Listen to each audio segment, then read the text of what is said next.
اس کی کیٹیگری ہے. مشورہ جو ہے کس سے کرنا چاہیے کس سے نہیں کرنا چاہیے اس کے بھی آداب ہیں. ہاں آپ میڈیکل سائنس کے اسٹوڈنٹ ہیں, آپ ڈاکٹریٹ کر رہے ہیں, بایولوجی پڑھ رہے ہیں اور کسانوں سے مشورہ کر رہے ہیں کہ اس میں آپریشن میں کیسے کروں, سکسیس کیسا ہوگا, پیٹ کا آپریشن, سر کا آپریشن, تو یہ کیسی بات ہے؟ یہ لا یعنی بات ہے. پھر کسان مشورہ دے گا بڑا پھاوڑا لے لو, چھوٹی کدالی لے لو, پیٹ پھاڑو. اس کے فن کے مطابق جو چیز ہوگی اس سے مشورہ کیا جائے گا, اور تمہارے علم سے ریلیٹڈ جو لوگ ہوں گے ان سے مشورہ کیا جائے گا. اسی لیے سارے علوم کے اور سارے فنون کے متعلق آپ اتنا تو جانتے ہیں, طبیعت خراب ہے تو 4 ڈاکٹروں سے مشورہ لیا جاتا ہے, آپریشن فلاں کہہ رہا ہے, فلاں کہہ رہا ہے, سب سے مشورہ لے لیتے ہیں کہ کیا کرنا ہے. آپ جو ہے انجینئرز کے پاس جاتے نہیں, آپ کو اتنی خبر ہے. اگر کڈنی خراب ہے تو انجینئر کو نہیں دکھاتے, سب ڈاکٹروں سے مشورہ لیتے. گھر کی چھت میں لیکیج ہے تو ڈاکٹروں کو نہیں بلاتے کہ آؤ میری چھت کو ایک انجیکشن لگا دو, آپ کو پتا ہے. پھر انجینئر سے پوچھتے ہیں, کئی لوگوں سے مشورے لیتے. اتنا سینس سب کو ہے کہ جس فیلڈ کی بات ہوگی اس کے ماہرین سے ہی مشورہ لیا جائے گا. لیکن افسوس ایک بات کا ہے کہ دین کے معاملات میں اس کا خیال نہیں رکھتے لوگ. دین کی فیلڈ کے جو ماہرین ہیں انہی سے دین کے مسئلوں کے مشورے کرنا چاہیے, نہ کہ راستہ جھاڑنے والے سبزی بیچنے والوں سے اگر فتوے پوچھتے رہو گے تو پھر ظاہر سی بات ہے آج جو نظام درہم برہم ہو رہا ہے اس کی وجہ یہی ہے. مشورہ کس سے لے رہے ہو؟ دین کی سوجھ بوجھ اس کے اندر ہے یا نہیں؟ میرے آقا صلی اللہ تعالیٰ علیہ وسلم کی حدیث پاک صادق آتی, حضور نے فرمایا آخر زمانے میں لوگ جاہلوں کو اپنا سردار بنا لیں گے, ان سے فتوے پوچھیں گے اور وہ بغیر علم کے فتوے دیں گے, خود بھی گمراہ ہوں گے, قوم کو بھی گمراہ کریں گے. آج یہ حالات ہے. لوگ اس سلسلے میں کیوں آپ کا سینس مر جاتا ہے؟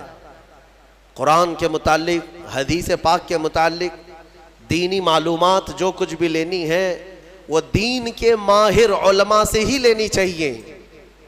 باقی چاہے جو بھی ہو ان سے اگر آپ مشورے لوگے تو وہ تیر چلائے گا, اندھا دھند فائرنگ کرے گا, ایسا ہوگا ویسا ہوگا. ایسے جاہلوں سے مشورے لے کر کئی لوگوں کی طلاق ہو گئی اور کئی طلاق کے بعد زنا کرتے رہ گئے. نہیں ہوا, جاؤ گھر میں, کون بولتا ہے طلاق نہیں ہوئی؟ اس صاحب نے کہہ دیا. جاہلوں نے اس کے بعد اپنے گھر میں ویسی جینا شروع کر دیا جبکہ ہر دن زنا کا گناہ ہے ان کے لیے. تو ماہر اور خبیر لوگوں سے ہر فیلڈ کی جس طرح مشورہ کیا جاتا ہے, دین کے معاملات میں بھی مشورہ انہی سے کیا جائے جو دین کے ماہرین ہیں. اچھا ایک اور بات, نوجوانوں کو آج مناظرہ کرنے کا بڑا شوق رہتا ہے, ڈیبیٹ کرنے کا. وہ بھی کس پہ؟ فیس بک پہ, واٹس ایپ پہ, اور کن کن معاملات پہ ڈیبیٹ کرتے رہتے ہیں؟ عقیدے کے معاملات پر, کبھی اہل حدیث سے, کبھی دیوبندیوں سے, کبھی شیعوں سے. یہ جو اختلافی مسائل ہیں ہمارے مابین, بعض عقیدے کے ہیں بعض الگ ہیں, تو ان پر ہمارے نوجوان ڈیبیٹ کر رہے ہیں فیس بک پر, لمبی لمبی چوڑی چوڑی تحریریں. کچھ سالوں پہلے کی بات ہے, شاید 1-2 سال گزرے ہوں گے. رات کے 2:30 بج رہے تھے یا 2 بج رہے تھے, مجھے فون کنٹینیو آ رہا ہے. ظاہر سی بات ہے اتنی رات کو اگر فون آئے تو کسی کی ایمرجنسی ہوگی, سیریس ہوگا. اٹھا کر کے معلوم کہ ایک نوجوان کہتا ہے حضرت ایک فلاں فلاں مسئلہ پیش آ گیا ہے, جلدی سے آپ کو بتانا ہے. اتنی رات کو کیا مسئلہ ہے؟ کہا نہیں بحث ہو رہی ہے ہماری, دلیل دینا ہے. کیا ہے؟ علم غیب کے متعلق کچھ بحث ہو رہی ہے. میں نے کہا کہاں ہے, کون سی محفل میں بیٹھے آپ؟ کہاں نہیں, ہمارے گھر کے باہر کٹے پہ بیٹھے ہوئے ہیں, گلی میں بیٹھے ہوئے ہیں, رات جگہ چل رہا ہے, اور 2 باہر کوئی چھوٹے نوجوان ہوں گے ان کے ساتھ ان کا ڈیبیٹ چل رہا ہے, اور رات کے 2:30 بجے ہم سے مسئلہ پوچھ رہے ہیں. میرے عزیزوں, دین کے معاملات میں اگر ڈسکس کرنا ہے میں اس کو منع نہیں کرتا، ڈیبیٹ کرنا ہے، مناظرہ کرنا ہے، شوق سے کرو، لیکن جاؤ کسی دارالعلوم میں پہلے داخلہ لے لو، اصولی علم پڑھ لو، علم نحو کیا ہے، علم صرف کیا ہے، علم حدیث کیا ہے، علم فقہ کیا ہے، اصول حدیث ہے، اصول فقہ ہے، اصول تفسیر ہے، علم ناسخ و منسوخ ہے، بلاغت ہے، معانی ہے۔ کتنے علوم پڑھنے کے بعد آدمی کیپیبل ہوتا ہے کہ دین کے معاملات میں وہ رائے دے سکے، اور ان سارے علوم کی بو باس بھی نہیں لگی اور لمبے چوڑے مناظرے چل رہے۔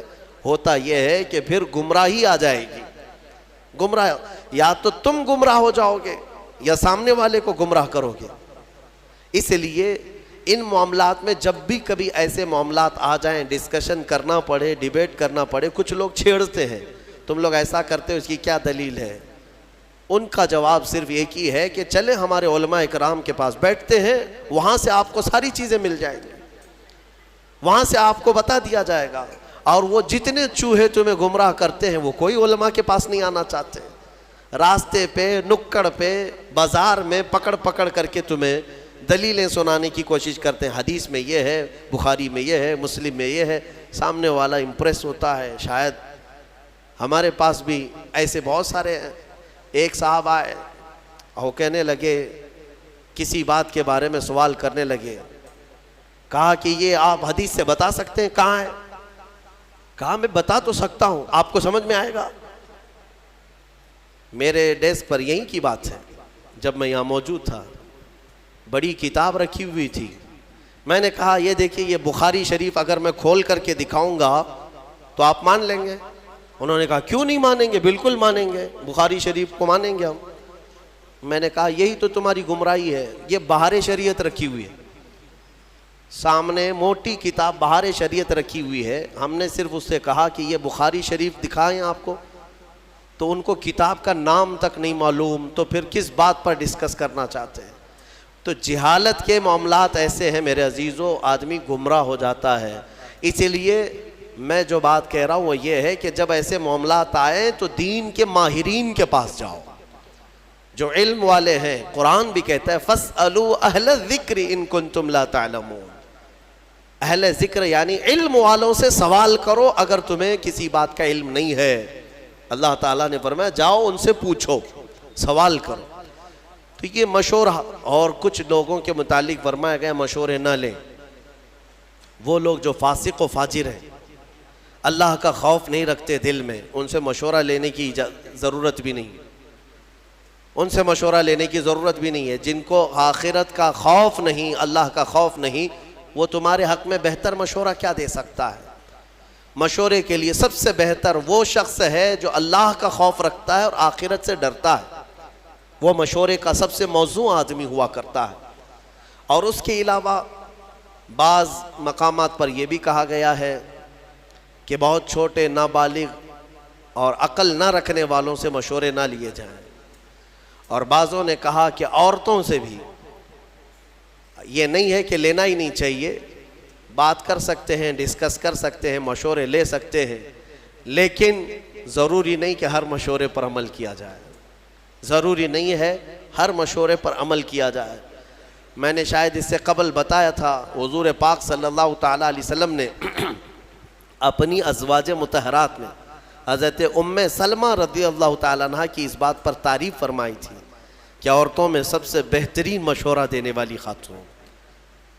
صلح حدیبیہ کے موقع پر حضرت ام سلمہ رضی اللہ تعالیٰ عنہ نے حضور کو مشورتاً عرض کیا تھا۔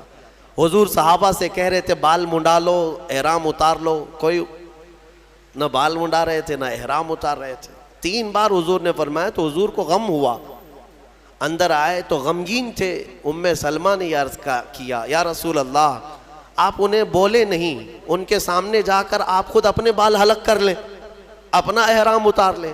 وہ تو اس انتظار میں ہے کہ شاید وہی آئے گی اور دوسرا پیغام آئے گا۔ حضور پاک صلی اللہ علیہ وسلم نے حضرت ام سلمہ کے مشورے پر صحابہ کے سامنے آئے اور اپنے بال حلق کر لیے۔ سارے صحابہ اپنے بالوں کو حلق کر لیے، سبوں نے احرام اتار لیا، کیونکہ یقین ہو گیا اب حکم بدلنے والا نہیں۔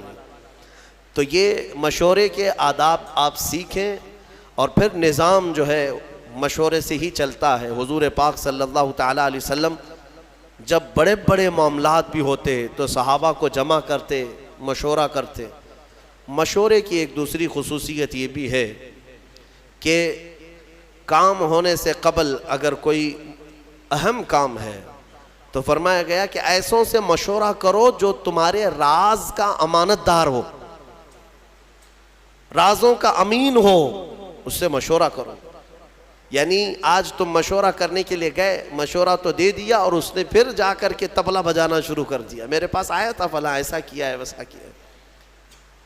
اس چیز کو بھی غلط ٹھہرایا گیا ہے۔ مشورہ راز کے امانت داروں سے بھی کیا جائے، کیونکہ بہت سارے معاملات ایسے ہوتے ہیں جن میں مشورہ کرنے کے بعد راز کو رکھنا بہت ضروری ہوتا ہے۔